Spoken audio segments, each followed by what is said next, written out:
በተለያዩ ሳይንሳዊ መረጃዎች በተጠናቀሩ ራስን የማሻሻያ ስልቶች የታጨቀው ይህ መጽሐፍ ጠልፈው ከሚጥሉ ልማዶች ይልቅ ወደፊት የሚያራምዱህን ልማዶች የምትገነባባቸውን ስልቶች ያስተምራል።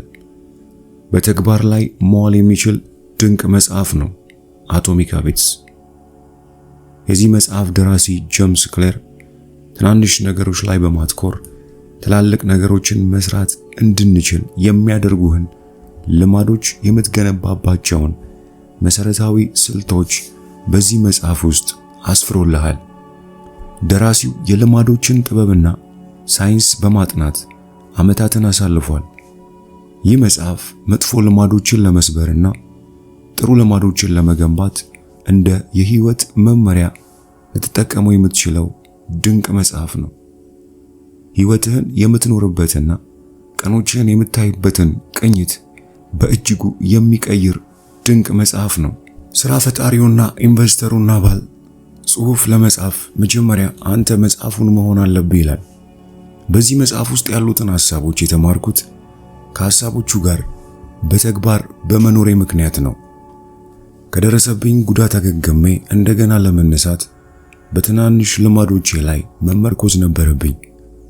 ውጤታማ ለመሆን፣ ጸሐፊ ለመሆን፣ ስኬታማ ቢዝነስ ለመገንባትና ራሴን ኃላፊነት መውሰድ የሚችል ዜጋ ለማድረግ እንዲሁ ያለኝን እምቅ አቅም አውጥቼ እንድጠቀም የረዱኝ ትናንሽ ልማዶች ናቸው። እናም ይህንን መጽሐፍ ስታነቡ ወይም ስታደምጡ ለእናንተም ትናንሽ ልማዶቻችሁ እምቅ ችሎታዎቻችሁን ለመጠቀም እንደሚያስችላችሁ አምናለሁ። በቀጣዮቹ ገጾች የተሻሉ ልማዶችን ለመገንባት የሚሆኑ ነገሮችን ደረጃ በደረጃ በቅደም ተከተል አቀርባለሁ። ይህም ለቀናት ወይም ለሳምንታት የሚሆን አይደለም፣ ለህይወት ዘመን እንጂ። ምንም እንኳን ሳይንስ በዚህ መጽሐፍ ውስጥ የተጻፉትን ሐሳብ ሙሉ በሙሉ የሚደግፋቸው ቢሆንም መጽሐፉ ግን የአሰራር መመሪያ ወይም ኦፕሬቲንግ ማኑዋል እንጂ የሳይንሳዊ ጥናቶች ውጤቶች ማሳተሚያ መጽሔት አለመሆኑን መረዳት ይጠቅማል።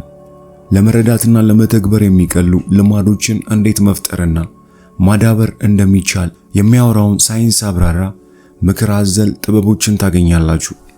እኔ እነዚህን ስለ ልማድ የሚያወሩ ትምህርቶችን የወሰድኩባቸው እንደ ባዮሎጂ፣ ፍልስፍና፣ ስነ ልቦናና የመሳሰሉ የትምህርት አይነቶች ለዘመናትም የነበሩ ናቸው። እኔ የማቀርብላችሁ ነገር ጎበዞች በብዙ ጥናቶች ያገኟቸውን ምርጥ ሐሳቦችንና እጅግ አሳማኝ የሆኑትን የሳይንቲስቶች የቅርብ ጊዜ ግኝቶች ነው። የኔ አስተዋጽኦ ይሆናል ብዬ ተስፋ የማደርገውን በጣም ጠቃሚ የሆኑትን ሐሳቦች ነጥሎ የማቅረብና ሊተገበሩ በሚችሉት ሁኔታ አገናኝቶ የማሳየት ሥራ ነው። በእነዚህ ገጾች ውስጥ ለምታዩዋቸው የትኛዎቹም ድንቅ ነገሮች አድናቆቱን መውሰድ ያለባቸው ከኔ በፊት የነበሩ የዘርፉ ባለሙያዎች ናቸው። የትኛውም ልክ ያልሆነ ነገር ደግሞ የኔ ጥፋት እንደሆነ እወቁ። የዚህ መጽሐፍ የጀርባ አጥንቶች የኔ የልማድ 4 ደረጃዎች ሞዴል ማለትም ፍንጭ ወይም ምልክት ኪዩ፣ ፍላጎት ወይም ጉጉት ክሬቪንግ፣ ተግባር ወይም ግብረ መልስ ሪስፖንስ እና ውጤት ወይም ሽልማት ሪዋርድና የሰው ልጅ ባህሪ ዘወትር በለውጥ ላይ ነው። ከቅጽበት ቅጽበት ከሴኮንድ ሴኮንድ ይቀያየራል። ይህ መጽሐፍ የሚያወራው ግን ሁል ጊዜም ጸንተው ስለሚኖሩ ስለማይቀየሩ ነገሮች ነው፣ ስለ ሰው ልጅ ባህሪያት መሰረታዊ ነገሮች። ስለሆነም መርሆቹ ለዕድሜ ዘመን ሙሉ ሊጠቅሙ የሚችሉ ናቸው። ቢዝነሶቻችሁን ልትገነቡባቸው፣ ቤተሰባችሁን ልትመሰርቱባቸውና ህይወታችሁን ለማነጽ መሰረት ልታደርጓቸው የምትችሏቸው መርሆች ናቸው።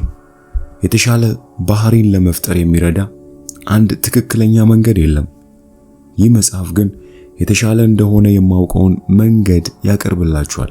ይህም በጅማሩ ላይም ሆነ በሚቀየረው ነገር ምንነት ላይ የማይመሰረት መንገድ ነው። እነዚህ በዚህ መጽሐፍ ውስጥ የማቀርባቸው ስልቶችም በየትኛውም የህይወት ዘርፍ ላሉና ደረጃ በደረጃ መሻሻልን ለሚሹ ሰዎች ሁሉ የሚጠቅሙ ናቸው። እነዚህ መርሆች የሰው ልጅ ባህሪን በሚያሳትፍ በየትኛውም ጉዳይ ውስጥ እንደ መመሪያ መጥቀም ይችላሉ። ስለ መጽሐፉ መግቢያ ይህን ያህል ካልን በመቀጠል ትንሽ ለውጥ እንዴት ትልልቅ ልዩነትን እንደሚፈጥር እንመልከት።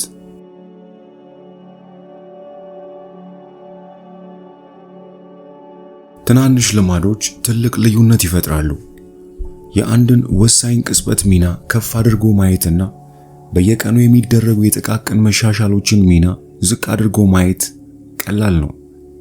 ብዙ ጊዜ ትልቅ ስኬት ትልቅ ተግባርን እንደሚፈልግ አድርገን ራሳችንን እናሳምነዋለን።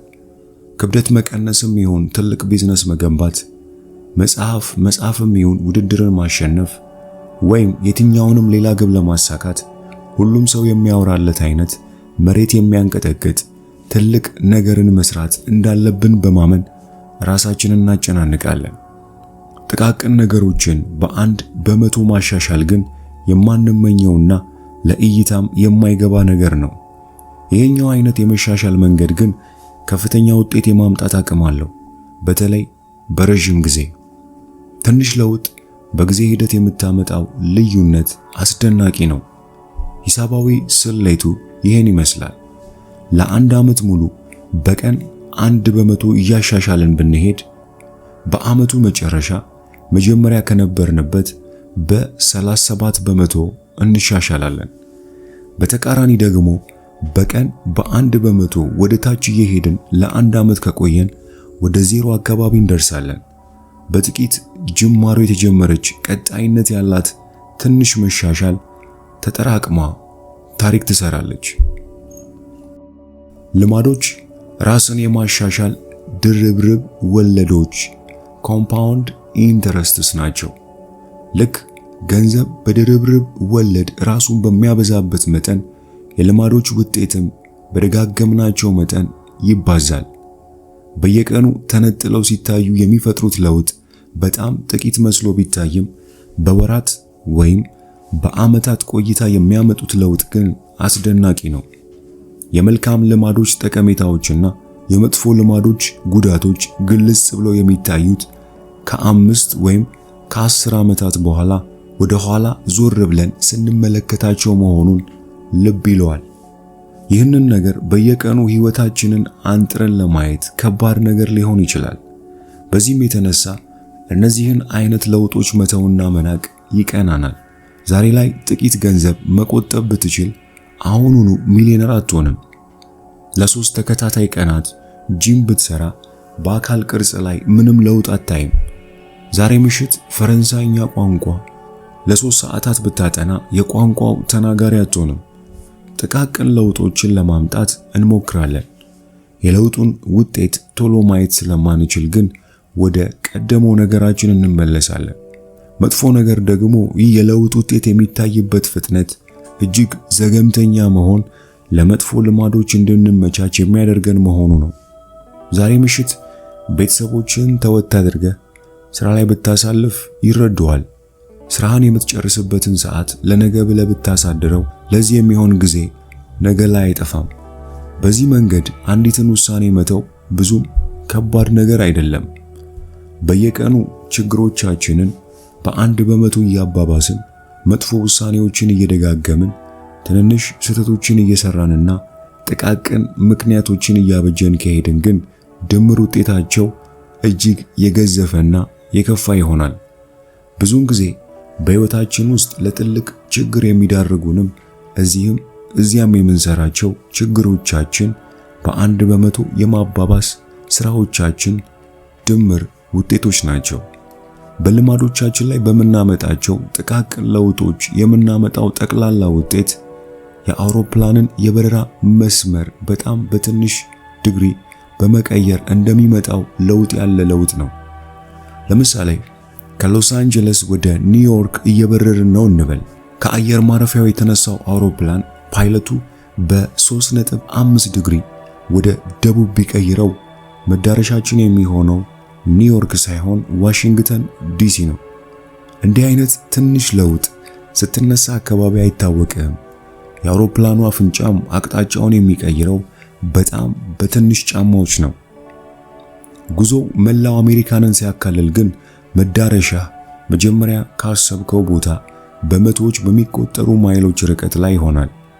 በተመሳሳይ ሁኔታ በየቀኑ በልማዳችን ላይ የምናሳያቸው ጥቃቅን ለውጦች ሕይወታችንን ፍጹም የተለየ መዳረሻ ይሰጡታል።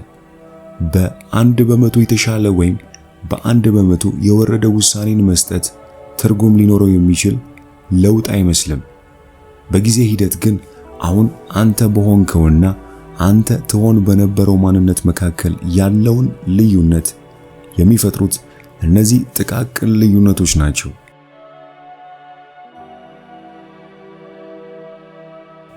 ስኬት የየቀኑ ልማዶች ድምር ውጤት ነው። ወሳኙ ነገር ልማዶችህ ወደ ስኬት የሚወስዱ ናቸው ወይስ አይደሉም የሚለው ጥያቄ ነው። ስለሆነም አብዝተህ መጨነቅ ያለብህ ዛሬ ላይ ስላመጣኸው ውጤት ሳይሆን የዛሬው ጉዞ አቅጣጫ ላይ ነው። የወጪ አወጣጥ ልማድህ ካልተቀየረ ጥሩ ነገር አትጠብቅ። በተቃራኒው ዛሬ ላይ ድሃ ብትሆንም ሽርፍራፊ ሳንቲሞችን የምትቆጥብ ከሆነ ግን ወደ የፋይናንሻል ነፃነት የሚወስደው መንገድ ላይ ነው። ከምታስበው በላይ በዝግታ ብትጓዝም ማለት ነው። ውጤቶችህ የልማዶችህ ቀሪ መለኪያዎች ናቸው። ያለህ ገንዘብ የፋይናንስ አጠቃቀምህ ውጤት ነው። ዕውቀትህም የመማር ልማድህ ቀሪ መለኪያ ነው። በሕይወትህ ውስጥ ያሉ ምስቅልቅሎችን፣ ነገሮችን የማጽዳት ልማዶችህ ድምር ውጤቶች ናቸው። የምታገኘው የምትደጋግመውን ነው። የሕይወትህን መዳረሻ ለመገመት ከፈለክ ማድረግ ያለብህ ነገር ቢኖር የምታገኛቸውንና የምታጣቸውን ጥቃቅን ለውጦች ተከትለ ማየትና ይህ የለውጥ መስመር በ20 በ30 ዓመት የት እንደሚያደርስህ መረዳት ነው። የወር ወጪ ከገቢ ያነሰ ነው? በየሳምንቱ የአካል ብቃት እንቅስቃሴ ትሰራለህ? በየቀኑ አዳዲስ ነገሮችን ታውቃለህ? መጽሐፍ በጥቂቱም ቢሆን ታነባለህ? የወደፊት ሕይወትህን ሙሉ በሙሉ የሚወስኑት እንዲህ ያሉ ጥቃቅን የጦር ግንባሮች ናቸው። ጊዜ በውድቀትና በስኬት መካከል ያለውን ልዩነት ያሰላል። ጊዜ የሚያደርገው ነገር ቢኖር የምትሰጠውን ነገር ማባዛት ነው። ጥሩ ልማዶች ጊዜን አጋር ሲያደርጉት፣ መጥፎ ልማዶች ግን ጠላት ያደርጉታል። ልማዶች በሁለቱም በኩል የተሳሉ ሰይፎች ናቸው። መልካም ልማዶች ሊስሉህና ሊያሳድጉ የሚችሉትን ያህል መጥፎ ልማዶች ደግሞ ቆራርጠው ሊጥሉ የሚችሉበት እድል በዚያው መጠን ነው። ለዚህ ነው ዝርዝሩን መረዳት ጠቃሚ የሚሆነው። ልማዶች እንዴት እንደሚሰሩና እንዴት ወደ ውጤት እንዲወስዱ ማድረግ እንደምትችል መማር አለብህ። በዚህ መንገድ የሰይፉን ቆራጭ ስለት የማስወገድ እድል ታገኛለህ። ትክክለኛ የለውጥ ሂደት ምን ይመስላል? ቤት ውስጥ በጠረጴዛ ላይ አንድ የበረዶ ቁራጭ አስቀምጠሃል እንበል። ክፍልህ በጣም ቀዝቃዛ ነው። ትንፋሽህም እንኳን ከአፍ ሲወጣ ደመና መስሎ ይታያል። የሙቀት መጠኑ 25 ዲግሪ ነው። ከዚያ ጀምሮ ቀስ በቀስ ክፍልህ መሞቅ ጀመረች። 26 ዲግሪ፣ 27 ዲግሪ፣ 28 ዲግሪ። ፊት ለፊት የተቀመጠው የበረዶ ቁራጭ እስካሁን ምንም አልሆነም። 29 ዲግሪ፣ 30 ዲግሪ፣ 31 ዲግሪ። እስካሁንም ምንም አልተፈጠረም።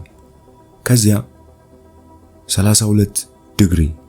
አሁን በረዶው መቅለጥ ጀመረ። አስቀድሞ ከነበረው ሙቀት ብዙም የጨመረ የማይመስለው የ1 ዲግሪ የሙቀት መጨመር ትልቅ ለውጥን አመጣች። ብዙውን ጊዜ ሁኔታ ቀያሪ ቅጽበቶች ቀደም ብለው የተሰሩ የብዙ ተግባራት ድምር ውጤቶች ናቸው። እነዚህ ተደራራቢ ቅድመ ተግባራት ዋናውን ለውጥ ለማምጣት የሚያስፈልገውን አቅም ይገነባሉ። ይህ ሁኔታ በሁሉም ቦታዎች የሚታይ ነገር ነው። ካንሰር የህይወት ዘመኑን 80% የሚያሳልፈው የማይታይ ሆኖ ነው። ከዚያ የሰውነትን አካል የሚቆጣጠረው ግን በወራት ውስጥ ነው። ሸምበቆም መሬት ለመሬት ስሮቹን በሚዘረጋባቸው 5 ዓመታት ውስጥ ብዙም አይታይም።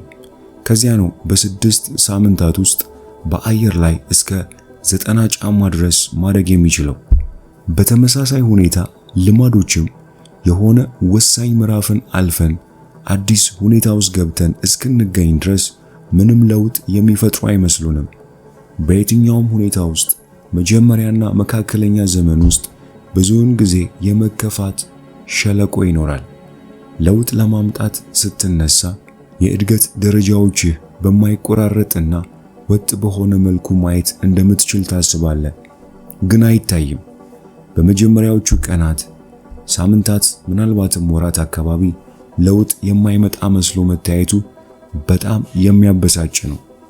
የትም የምትሄድ መስሎ አይሰማህም። ይህ የየትኛውም የድርብርቦች ድል መገለጫ ባህሪ ነው። ሁልጊዜም ትላልቅ ውጤቶች የሚመጡት ዘግይተው ነው።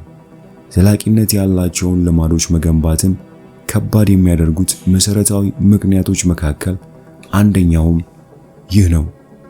ሰዎች ትናንሽ ለውጦችን ለማምጣት ይሞክሩና ውጤቱ ግን አልታይ ይላቸዋል። ከዚያም ለማቆም ይወስናሉ።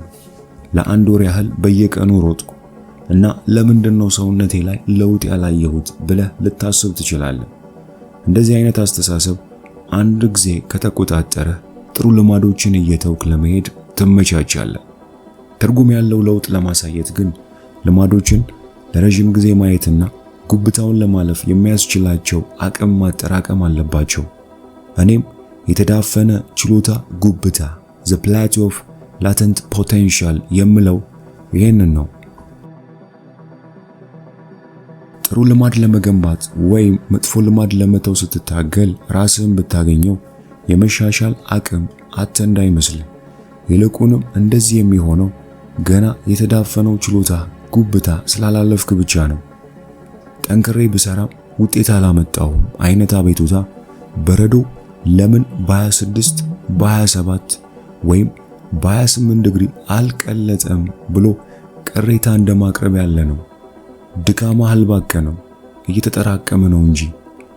ሁሉም ድካሞች ተደማምረው 32 ዲግሪ ላይ ውጤት ማምጣት ይጀምራሉና በስተመጨረሻ የእምቅ ችሎታ ጉብታን ስታልፍ ሰዎች ስኬትህ የአንድ ቀን ስኬት ብለው ይጠሩታል። የውጪው ዓለም ሁሉንም የለውጥ ደረጃዎችህን አያይም። ሰዎች ማየት የሚችሉት ድራማዊ የሆነውን የለውጡን ፍሬ መግለጫ ብቻ ነው። አንተ ግን ለዚህ ያበቁ ምንም ለውጥ እያሳየ በማይመስል ሰዓት ሁሉ የሰራሃቸው ጠንካራ ስራዎች መሆናቸውን ታውቃለህ። በአንድ ነገር ላይ ለመንገስ ትዕግስት የግድ አስፈላጊ ነው። ከውጤታማዎቹ የኤንቢኤ ቡድኖች መካከል ተጠቃሽ የሆነው ሳን አንቶኒ ከግድግዳው ላይ የሰቀለው አንድ ጥቅስ አለ። ጥቅሱ እንዲህ ይላል፣ ሁሉ ነገር ምንም ለውጥ የማያመጣ በሚመስለኝ ጊዜ ሄጄ የማየው አንድ ድንጋይ ፈላጭ ነው። ይህ ፈላጭ ድንጋዩን በድንጋይ መፍለጫ 100 ጊዜ ይመታዋል። በዚህ ሁሉ ድካም ውስጥ ግን ምንም የመሰንጠቅ ምልክት ድንጋዩ ላይ አይታይም። በ101ኛው ምት ግን ድንጋዩ ለሁለት ይሰነጠቃል። እኔ ግን ድንጋዩን የሰነጠቀችው 101ኛዋ ምት ብቻዋን ሳትሆን 101ዱ ምቶች በአጠቃላይ ተደምረው እንደሆነ አውቃለሁ።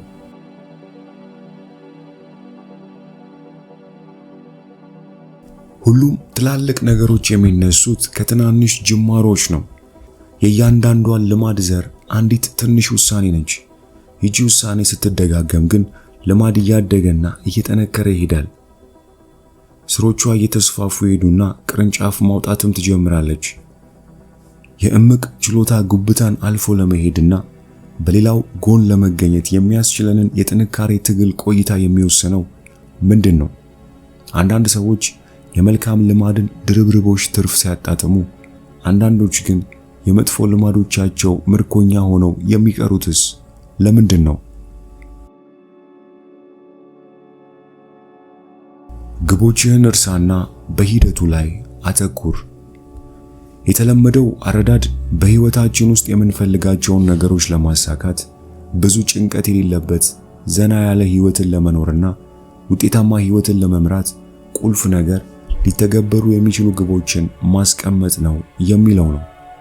እኔም ለብዙ ዓመታት ልማዶችን የምቃኝበት መንገድ ይህ ነበር።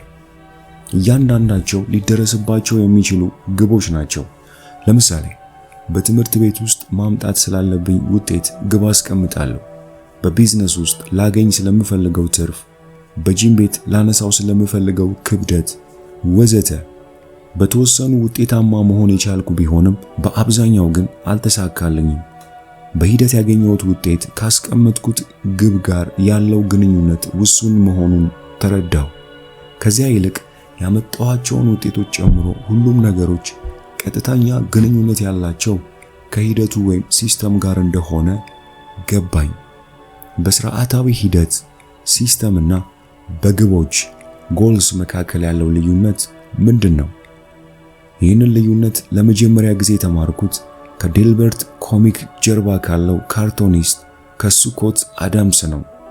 ግቦች ልታሳካቸው የምትፈልጋቸው ውጤቶች ናቸው። ስርዓታዊ ሂደቱ ወይም ሲስተም ግን ወደ እነዚህ ውጤቶች የሚመራ ሂደት ነው። አሰልጣኝ ከሆንክ ምናልባት ግብህ ውድድሩን ማሸነፍ ሊሆን ይችላል። ሂደት ደግሞ ተጫዋቾችን የምትመለከትበት መንገድ፣ ልምምድ የምታሰራበት መንገድ፣ ምክትል አሰልጣኞችን የምትጠቀምበት መንገድ ወዘተ ናቸው። ስራ ፈጣሪ ከሆንክ ግብህ ባለ ብዙ ሚሊዮን ዶላር ቢዝነስ መገንባት ሊሆን ይችላል። የምርትን ሐሳቦች የምትፈትንበት መንገድ፣ ሰራተኞችን የምትቀጥርበት ሁኔታ፣ የማርኬቲንግ ስራውን የምትመራበት መንገድ ወዘተ ደግሞ የሂደቱ አካል ይሆናል። ሙዚቀኛ ከሆንክ ደግሞ ግብህ አዲስ ሙዚቃ መስራት ሊሆን ይችላል። የምትሰራቸው ልማዶች ብዛት፣ አስተያየቶችንና ምክሮችን የምትቀበልበት ሁኔታ ወዘተ ግን ሂደቶች ናቸው። አንድ ጥያቄ ደግሞ እናንሳ።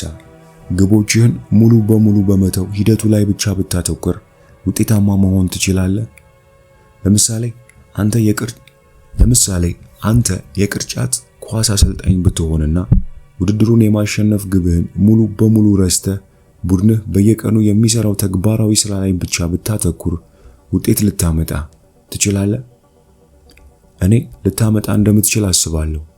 በየትኛውም ስፖርት ውስጥ ግቡ የተሻለ ውጤት ይዞ ማጠናቀቅ ነው። የውጤት ሰንጠረዥ እያዩ ሙሉ የጨዋታው ጊዜዎችን ማሳለፍ ግን ትርጉም የለሽ ነው።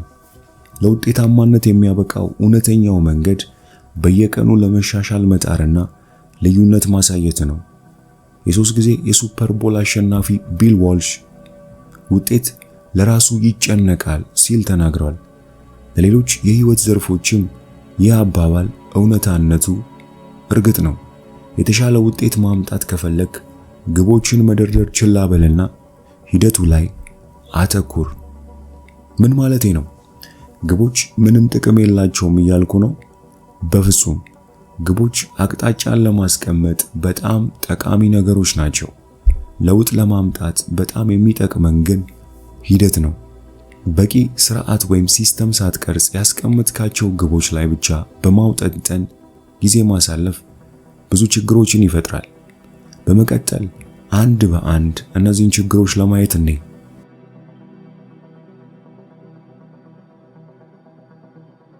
ችግር 1 አሸናፊዎች ተሸናፊዎችም ተመሳሳይ ግቦች አሏቸው።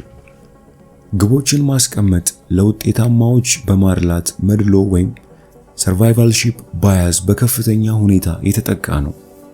ትኩረት የምናደርገው አሸናፊ ሆነው በጨረሱት ወገኖች ላይ ነው። በዚህም የተነሳ ለውጤት ያበቃቸው የተለጠጠው እቅዳቸው እንደሆነ አድርገን እናስባለን።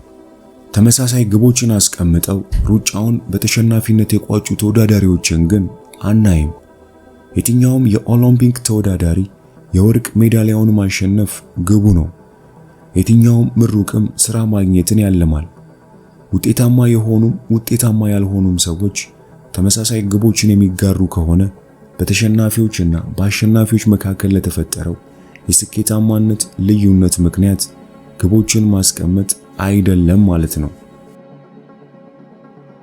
ችግር 2 ግብን ማሳካት ቅጽበታዊ ለውጥ ብቻ ነው። የመኖሪያ ክፍልህ በጣም ስለቆሸሸ ልታጸዳው ግብ አስቀመጥክ እንበል። ጉልበትህን አሰባስበህ ወደ ስራ ከገባ ንጹህ ክፍል ይኖርሃል በዚያች ቅጽበት። ይሁን እንጂ አስቀድሞም ቆሻሻ ክፍል እንዲኖር ወዳደረገው ባህሪ የምትመለስ ከሆነ ክፍልህ እንደገና ይቆሽሻል። እንደገና ለማጽዳትም ሌላ ብርታት መፈለግ ይኖርብሃል። ሂደቱን ባለመቀየር ምክንያት በተለያየ ጊዜ ተመሳሳይ ውጤት ስታባረር ትኖራለህ ማለት ነው። ይህም ምክንያቱን ሳያስወግዱ ምልክቶቹን ብቻ እንደማከም ይቆጠራል። ግብን ማሳካት ሕይወትን የሚቀይረው ለቅጽበት ብቻ ነው። ይህ ስለ መሻሻል ያለ የስሜት ግብረ መልስ ነው። ውጤቶቻችንን ማሻሻል እንደምንፈልግ እናስባለን። ችግሮቻችን ግን ውጤቶቻችን አይደሉም። መቀየር ያለብን ሂደቱንና ስርዓቱን ነው። ምክንያቱም ችግሩን የሚፈጥሩት እነዚህ ነገሮች ናቸው። በውጤት ደረጃ ችግሮችን ብትቀርፍ መቅረፍ የምትችለው በጊዜያዊነት ብቻ ነው። ቀጣይነት ያለው ጥሩ ለውጥ ለማምጣት ከፈለግ ችግሮቹን በሂደት ደረጃ መፍታት አለብህ። ግብዓቶችን አስተካክል፣ ውጤቶች ራሳቸውን ያስተካክላሉ። ችግር 3 ግቦች ደስተኝነትን ይገድባሉ። ከየትኛውም ግብ ጀርባ ያለው ድብቅ ስሌት አንድ ጊዜ ግቡን ካሳካው ደስተኛ እሆናለሁ የሚል ነው። ግቦችን የማስቀደም አስተሳሰብ መሰረታዊ ችግር ሌላ ግብ እስክታሳካ ድረስ ደስታን አሽገህ እንድታስቀምጥ የሚያደርግ መሆኑ ነው። በዚህ ወጥመድ ብዙ ጊዜ ተዘፍቄ ያውቃለሁ። ለዓመታት ደስታ ማለት ለኔ ወደፊት የማጣጥመውና ገና ያልመጣ በረከት ነበር። ከዚህ ውጭም ግቦች የወይም ኢዘር ኦር ግጭትን ይፈጥራሉ። ወይ ግቦችን ታሳካና ውጤታማ ትሆናለህ፣ ወይ ደግሞ ግቦችን ማሳካት ያቅትህና በመከፋት ውስጥ ትኖራለህ። በዚህ መንገድ ደስታ አጥብቦ በሚያይ ጠባብ አረዳድ አእምሮህን ለሁለት ትከፍላለህ። ይህ የተሳሳተ አተያይ ነው። የህይወትህ ጉዞ የሚጠበቀውን ያህል በትክክለኛው መንገድ የመሄድ እድሉ ዝቅተኛ ነው። ስለሆነም በእውነታው ብዙ የስኬታማነት መንገዶች እያሉ እርካታን ከአንድ ሁኔታ ጋር ብቻ ማስተሳሰር ተገቢ አይደለም። ሂደትን የማስቀደም አስተሳሰብ ማርከሻውን ይሰጠናል። ለዚህም ሂደትን ሲስተምን የማስቀደም አስተሳሰብ ማርከሻውን ይሰጠናል። ከውጤቱ ይልቅ በሂደቱ ላይ ስትወሰድ ደስተኛ ለመሆን የምትጠብቀው ቀን አይኖርም። ሂደትህ ሲስተሙ በአግባቡ እየሄደ እንደሆነ ባየህ በየትኛውም ጊዜ ደስተኛ መሆን ትችላለህ። ሂደት ደግሞ በአንድ መንገድ ሳይሆን በብዙ አማራጭ መንገዶች ውጤታማ መሆን ይችላል። ችግር 4 ግቦች ከረጅም ጊዜ እድገት ጋር አይጣጣሙም። ግቦችን የማስቀደም አስተሳሰብ የአሳክቻለሁ ስሜት ዮዮ ኢፌክት ይፈጥራል። ብዙ ሯጮች ለወራት ጠንክረው ይሰራሉ። ልክ ድል አድርገው ከገቡ በኋላ ግን ልምምድ መስራት ያቆማሉ። ከዚያ በኋላ ውድድሩ ሊያነሳሳቸው አይችልም። ድካም ሁሉ አንድን ግብ ያማተረ ከሆነ እሱን ካሳካ በኋላ ሊያነሳሳ የሚችል ምን ቀሪ ነገር ይኖራል? ለዚህ ነው ብዙ ሰዎች ግባቸውን ካሳኩ በኋላ ወደ ቀደመው መጥፎ ልማዶቻቸው ሲመለሱ የምናየው። ግብን የማስቀመጥ ጥቅሙ ውድድርን ለማሸነፍ ነው። ሂደትን የመገንባት ጥቅም ግን ጨዋታውን እየተጫወቱ ለመቀጠል ነው። እውነተኛ የረጅም ጊዜ ሐሳብ ግቦች ላይ ተመሰረተ አይደለም። ሂደት ሲስተም ማቆሚያ ስለሌላቸው መሻሻሎችና ቀጣይነት ስላላቸው ማሻሻያዎች ነው። እድገትን የሚወስነው ዋናው ነገር ያንተ ቁርጠኝነት ነው። የአቶሚክ ልማድ ስርዓት። ልማዶችን ለመቀየር እየሞከርክ ችግር እየገጠመ ከሆነ ችግሩ ያንተ አይደለም፣ ችግሩ የሲስተሙ ነው። መጥፎ ልማዶች ራሳቸውን የሚደጋግሙት አንተ ልትቀይራቸው ስላልፈለክ ሳይሆን የተሳሳተ ሲስተም እየተከተልክ ስለሆነ ነው። በሲስተምህ ደረጃ ትወድቃለህ እንጂ በግቦች ልክ አታሳካም። በአንድ ግብ ላይ ከመመርኮዝ ይልቅ በጠቅላላ ስርዓቱ ላይ ማትኮር የዚህ መጽሐፍ ዋነኛ አከርካሪ ሐሳብ ነው። አቶሚክ ከሚለው ቃል ጀርባ ካሉ ጥልቅ ትርጉሞች መካከል አንዱም ነው። እስካሁን በተነሱት ሐሳቦች ላይ በመመርኮዝ አቶሚክ ልማዶች ማለት ኢምንት ለውጥ፣ ጥቂት ትርፍና 1% መሻሻል ማለት መሆኑን እንደተረዳ ገምታለሁ። አቶሚክ ልማዶች ግን የየትኛውም የቆዩ ልማዶች አይደሉም፣ ትንንሾቹ እንጂ። የትልልቅ ስርዓት አካል የሚሆኑት ትንንሽ ልማዶች ናቸው። አቶሚክ የሞለኪውሎች የግንባታ ብሎኬቶች የሆኑትን ያህል የአቶሚክ ልማዶችም የአስደናቂ ውጤቶች የግንባታ ድንጋዮች ናቸው። ልማዶች ልክ እንደ ሕይወታችን አተሞች ናቸው። እያንዳንዳቸውም ለጠቅላላ መሻሻላችን የየራሳቸውን አስተዋጽኦ የሚያበረክቱ ጥቃቅን ክፍሎች ዩኒትስ ናቸው። በመጀመሪያ እይታ እነዚህ ጥቃቅን ድግግሞሾች ብዙም ለውጥ የሚፈጥሩ አይመስሉም። በሂደት ግን አንዳቸው በአንዳቸው ላይ የተደራረቡ ይሄዱና ሲጀመሩ ካስከፈሉት ዋጋ በላይ የሚሆን ከፍተኛ ውጤትን ያመጣሉ። ትናንሽ ነገር ግን ተአምር ፈጣሪዎች ናቸው። አቶሚክ ልማዶች የሚለው ሐረግ ትርጉምም ይኸው ነው። ትልቅ ለውጥን ማምጣት የሚችሉ የጥቃቅን መሻሻሎች ጥምረት።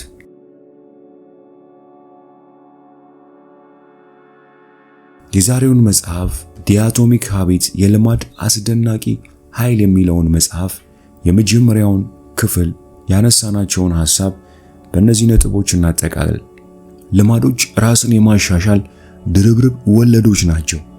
በቀን 1% መሻሻል በረጅም ጊዜ ከፍተኛ ውጤት ያመጣል።